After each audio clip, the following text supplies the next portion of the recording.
At stå over for en fødsel kan føles overvældende, hvad end det er første fødsel, eller du har prøvet det før.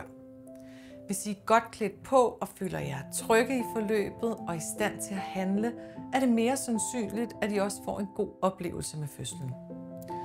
Fødselsforberedelse hos din graviditet er grundig og baseret på jordemoderfaglig viden og formidling, og det vil altid være mig i møder som underviser.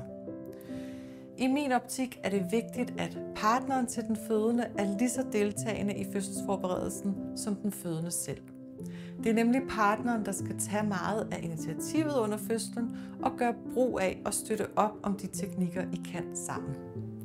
Vi kommer grundigt omkring en masse teori og praktiske værktøjer og redskaber, I sammen kan benytte jer af under fødslen.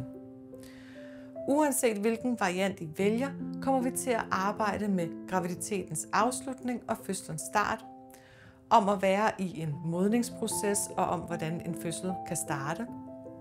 Så skal vi igennem en fødsel ved at lære om de forskellige faser og hvordan I bedst kan arbejde jer igennem dem. I kommer til at lære om bevægelse under fødslen og hvordan man med fordel kan bevæge sig for at hjælpe fødslen på vej. Vi skal også omkring gode hvilestillinger, V-stillinger og pressestillinger. Så skal vi kigge lidt dybere på, hvad der egentlig driver en fødsel, når vi taler om nervesystem og hormonsystem.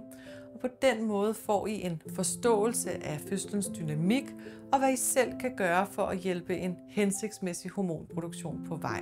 Herunder de 4 fokuspunkter, som fødslen skal balanceres på, som er tryghed, bevægelse, vejrtrækning og afspænding. I får en dybere forståelse af smerteteori, og så kommer vi til at arbejde med vejrtrækning og afspænding.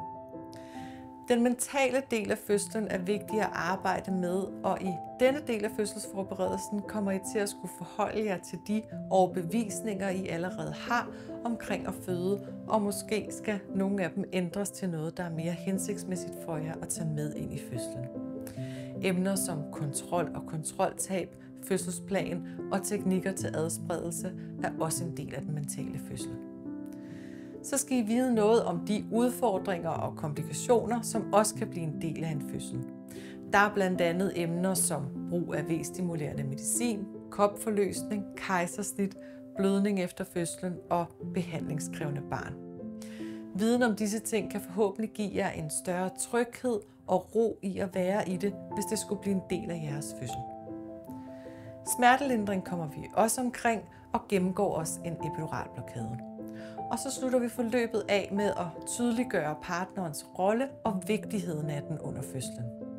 I får en oversigt over noget af alt det, partneren kan tage ansvar for, og hvordan I sammen kan planlægge, hvordan I bedst muligt hjælper og passer på hinanden under fødslen, for at skabe den gode oplevelse for jer begge. Det er et grundigt og dybdegående forløb, der vil klæde jer rigtig godt på som et team, så I kan gå trygge ind i fødslen sammen. I er altid velkomne til at sende mig en mail, hvis der er spørgsmål til fødselsforberedelse eller nogle af de andre behandlinger, jeg udbyder.